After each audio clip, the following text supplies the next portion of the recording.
Life. Punjab Kesari में सभी दर्शकों का स्वागत है। हमारे साथ इस वक्त जुड़ चुके हैं बिलाल अहमद वानी, जो कि सोशल एक्टिविस्ट हैं, काफी फेमस सोशल एक्टिविस्ट हैं। बिलाल साहब, आपसे जानना चाहेंगे जो ड्रग्स की वबा यहाँ पे कश्मीर घाटी में फैली हुई है, इसके बारे में एक सर्वे हुई है और सर्वे इस सिलसिले में की है institute of mental health and neuro sciences ने। उनका कहना है कि कश्मीर घाटी में पर मंथ यहाँ पे 9 लाख की जो हीरोइन है वो यहाँ पे लड़के यूज कर रहे हैं। खासकर उसमें ये दिखाया गया है कि कुलगाम जो डिस्ट्रिक्ट है, कुलगाम में सबसे ज्यादा इसका यूज हो रहा है। क्या कहना है आपका? अस्सलाम वालेकुम वरहमतुल्लाहि वबरकातुहू। आपका बहुत शुक्रिया कि जी। आपने आज मुझे मदऊ किया। इसके लिए तहे दिल जी। से आपका शुक्रिया अदा करता हूँ।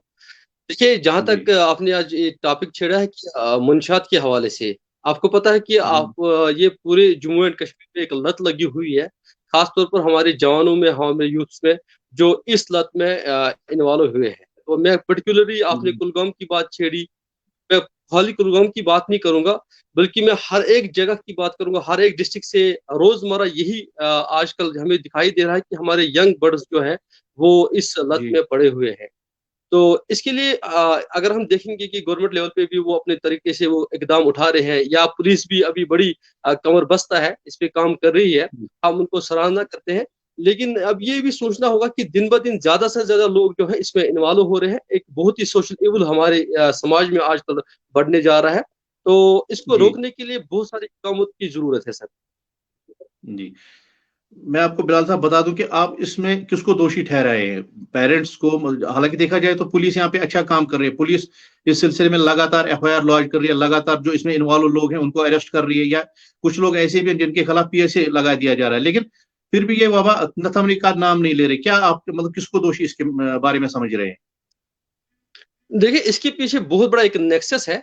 जब तक आप जी। उस नेक्सस तक न जाओगे, मेरे ख्याल से इस लत को रोकना बहुत ही मुश्किल है। हाँ, आपने बात की पुलिस की, हम भी पुलिस की सराहना करते हैं। आए रोज हम देखते हैं, हर एक डिस्ट्रिक्ट से खबर आती है कि आज इतने ड्रग पेडलर को पकड़ा गया, आज यहाँ पे फलानी जगह ड्रग पेडलर को पकड़ा गया। या हमारे जी। जिले से भी बहुत सारी खबरें आज तक मौसूल हुई है, बहुत सारे ड्रग पेडलर्स को जो है उस पर दबोच दिया गया। पुलिस अपनी तरीके से पूरी कार्रवाई कर रही है, लेकिन एक बड़ा नेक्सस है। ये सोचना है, इसकी तह तक जाना है, ये जो जहां से आ रहा है वहां से इसको रोकने की कोशिश करनी है। तो देखिए, लेकिन हमारे खामी जवान कहाँ जो है। पे जी सर। खामी कहाँ पे नजर आ रही है फिर? देखिए, खामियां यहाँ पे हम देखेंगे। अगर आपको पता है कि सोशल में अब बहुत सारे ऐसे लोग होते हैं जो हमारी समाजी बुराइयों में जो है फैलाने में उनका हाथ पहले होता है, तो उन चीजों को, जी। उन कल्प्रिट्स को पकड़ने की जरूरत है। जहां भी हम देखेंगे कि अब देखिए कि हर एक डिस्ट्रिक्ट से हमारी खबर मौसूल हो रही है, किसी न किसी जगह जो है वो खामियां जो है वो हमारी सोसाइटी में ही, हमारी समाज में ही से जो लोग इस चीज को फैला रहे हैं वो भी तो हम ही है ना, वो भी तो हमें से ही है ना। तो खामियां हमें ही है। जी। हम सारा दोष जी। एडमिनिस्ट्रेशन को नहीं ठहराएंगे, सारा दोष पुलिस पे तो नहीं है ना। मुझे अपने घर में जाके देखना है, मेरे घर में खामियां कहाँ पे हैं। आपको अपने घर में देखना है, मेरे पड़ोसी को अपने घर में देखना है, सोशल वर्कर को अपने घर में देखना है, लीडरों को देखना है, हर एक को अपने अपने तरीके से काम करना है सर। खामियां हमें दाएं बाएं हैं, उन खामियों को हमें रोकने की कोशिश करनी है, और हमें खुद भी पता है ये खामियां कहाँ पे हैं। जब हमें ये पता है खामियां कहाँ पे है, हमें उन पे काम करने की कोशिश करनी है सर। मतलब आपका यही कहना है कि जैसे कहा जा रहा है कि कोई अच्छा काम करना हो तो सबसे पहले अपने घर से उसकी शुरुआत की जाए। तो जाहिर सी बात है, हमें अपने घर से ही शुरू करना है इससे। Exactly, charity begins from home. Charity, जब हम स्टार्ट करते हैं कोई चीज, उसको अपने घर से ही शुरुआत करनी है। मुझे पहले अपने घर में झांक के देखना है कि मेरे घर में खामी तो नहीं है। देखिए, मैं सारा दोष दूसरे पे थोड़ी डाल सकता हूँ, तो खामियां हमें है ना। लेकिन ये भी देखना है, ये जो नेक्सस चल रहा है, ये जो आता है, इसको भी रोकने की कोशिश करनी है। हमारे बच्चे जो है इस वक्त, आपको पता है कि मैं आपको बताता चलूं, बहुत सारी मुश्किलों से इस वक्त हमारा जवान जो है वो जूझ रहा है। एक साइड से देखिए आप लोग डिप्रेशन में है क्योंकि रोजगार की वजह से। दूसरी साइड से आप देखिए कि आजकल जो बड़े बड़े यहाँ पे हो रहे हैं, जो स्कैम्स हो रहे हैं, जैसे रिक्रूटमेंट की स्कैम इससे पहले हुई थी। आपको पता है कितने पढ़े लिखे नौजवान इस पर घरों में बैठे हुए हैं, बड़ी बड़ी डिग्रियां लेके बैठे हुए हैं। उनको जहनी तबादुल हो चुका है सर। बड़ी बड़ी डिग्रियां लेके बेचारे घर में पड़े हुए हैं, अब उनको प्राइवेट जॉब भी नहीं मिलता है, तो सरकारी की तो बात ही नहीं है। ये दूसरा मसला बढ़ गया है, और डिप्रेशन के शिकार हुए हैं। तो इस दर्द से लेके जो है इन जवानों का नाजायज फायदा उठाया जाता है। तो इसमें हमें देखने की जरूरत है कि कहाँ पे ये खामियां, उन खामियों को हमें अपने लेवल पे पहले ठीक करना है। बिलाल साहब, मैंने एक पुलिस ऑफिसर से बात की थी कि उनका ये कहना था कि कोर्ट हमें सपोर्ट नहीं कर रही है इसमें। मतलब हम अगर किसी ड्रग पेडलर को अरेस्ट कर रहे हैं, दूसरी बार तीसरी बार उसे अरेस्ट करें, कोर्ट से उसे बेल मिल रही है। कोर्ट हमें इस बारे में सपोर्ट नहीं कर रही। लेकिन फिर जब मैंने किसी एडवोकेट से पूछा था, एक जज साहब से पूछा था, उनका ये कहना था कि हमारे पास जो पुलिस के जो इनका चालान होता है उसमें कुछ ना कुछ खामी होती है, प्रूफ पूरा नहीं होता है, यही कारण है कि हमें बेल देनी पड़ती है। आपका क्या कहना है? बिल्कुल, देखिए मैं 2 दिन 4-5 दिन की पहले की बात है कि मैं एक प्रोग्राम में मैंने किया था वो प्रोग्राम एज़ अ गेस्ट में मुझे वहाँ पे बुलाया गया था, जो ड्रग डी जी। एडिक्शन पे था। वहाँ पे जब एक पुलिस अफ़सर उठा, उसने भी ये कहा कि जब भी हम किसी ड्रग पेडलर को दबोच लेते हैं, पकड़ लेते हैं, उसके बाद हमारे कोर्ट से ताउन नहीं मिलता है। तो उसने कुछ खामियाँ वहाँ पे बोली है, लेकिन मैं ये आपको यहाँ पे बताता चलूँ, जब भी कोई मसला सब जुडिस होता है, तो सब जुडिस का मतलब होता है कि वहाँ पे आपको सॉलिड प्रूफ चाहिए।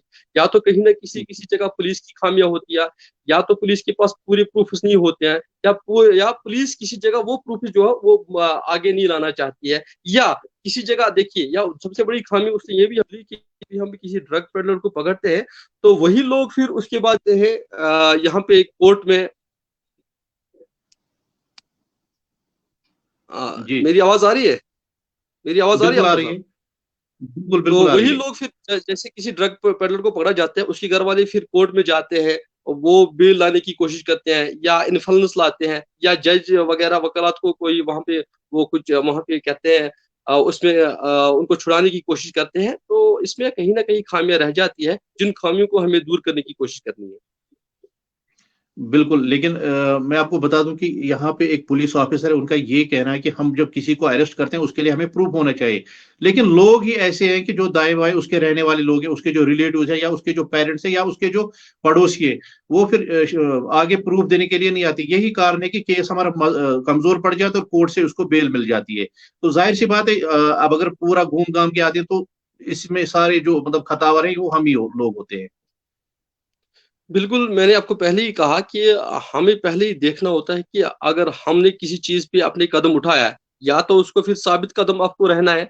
आप लोग अगर कोई तब्दीली लाना चाहते हो, लेकिन तब्दीलियों के लिए आपके सामने मुश्किलात भी आएगी, या तो उन मुश्किलात को झेलना है, या अगर आप कोई तब्दीली लाने के लिए खड़े हुए हो, आपको वो मुश्किलातें झेलनी ही झेलनी है।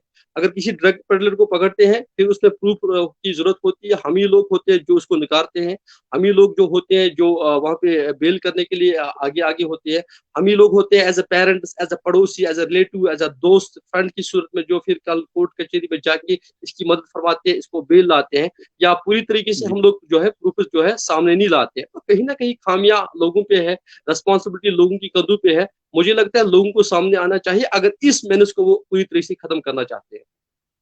बिलाल साहब, मैंने एक हैरानी की बात है कि मैंने रिसेंटली एक बंदे को देखा, उसे चरस रिकवर हुआ था, वो श्रीनगर में एक पुलिस स्टेशन में लॉकअप में था। लेकिन एक पॉलिटिकल लीडर है, एक पॉलिटिकल लीडर उसको छुड़ाने के लिए गया। ये हैरानी की बात है। आपका क्या कहना है? ऐसे बहुत सारे केसेस यहाँ पे है। बदकिस्मती की बात है बिल्कुल। देखिए यहाँ पे हमारी जो आज तक हमारी जी। सॉरी बीच में कट जाता है। बदकिस्मती की बात है, यहाँ पे जो हमारे कश्मीर में माहौल है, तो मैं आपको बताता चलूँ कि हर एक चीज़ में यहाँ पे सियासत होती है, हर एक चीज़ में सियासत होती है। चाहे पुलिस के मामले बिल्कुल। किसी को पकड़ के ले जाए तो सियासत चलती है, कोर्ट कचहरी में मसला होता है तो सियासत चलती है, मोहल्ले लेवल पे कोई मसला होता है तो सियासत चलती है, किसी ड्रग पेडलर को पकड़ते हैं उसमें भी सियासत चलती है। देखिए ये ऐसी सियासत को हमें नकारना होगा, ऐसी सियासत को हमें एलिमिनेट करना होगा, ऐसी सियासत को हमें बिल्कुल भी साथ नहीं देना होगा। खासतौर पर उन सियासतदानों को ये सोचना होगा अगर वो आज किसी ड्रग पेडलर को बचा रहे हैं, कल जाके वही ड्रग पेडलर इसके बच्चों को इन्वॉल्व कर सकता है।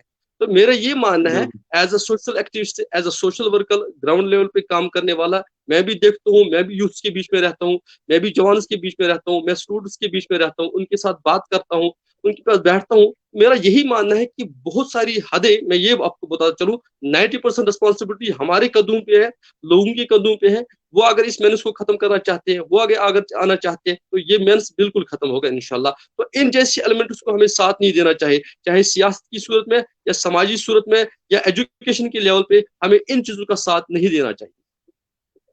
बिलाल साहब, मैंने एक बात देखी है कि यहाँ पे जो ड्रग पेडलर्स है, जो ड्रग पेडलर्स के जो ड्रग कंज्यूम कर रहे हैं, जो ड्रग यूज कर रहे हैं, उनसे मेरी बात हुई है। हालांकि बहुत से हॉस्पिटल्स ऐसे हैं जहाँ पे उनका इलाज हो सकता है।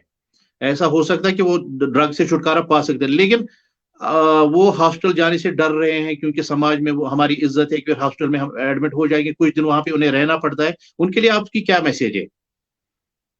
देखिए, मेरी उनके लिए यही मैसेज है। मेरे लिए सबसे मेरी पहले यही मैसेज रहेगी कि जवान्स के लिए, अपने यंग जनरेशन के लिए, अपने आने वाले पोत के लिए कि आप हमारी कौम का सरमाया हो।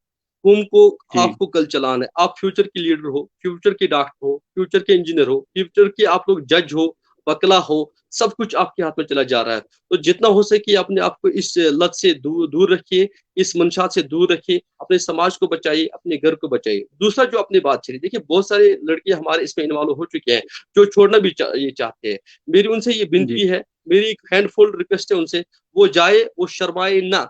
क्योंकि अगर अब उनको अपनी ज़िंदगी बचानी है, अपनी ज़िंदगी के साथ-साथ अपने घरवालों की इज़्ज़त भी बचानी है, उनकी ज़िंदगी बचानी है, उनको रिहैबिलिटेशन का सहारा लेना चाहिए, डॉक्टर को कंसल्ट बिल्कुल। करना चाहिए। उनके लिए बेहतर रहेगा कि वो कंसल्टेशन ले और रिहैबिलिटेशन का सहारा ले, ताकि आने वाले वक़्त में उनको और कोई मुसीबत जो है, वो ना देखनी पड़े।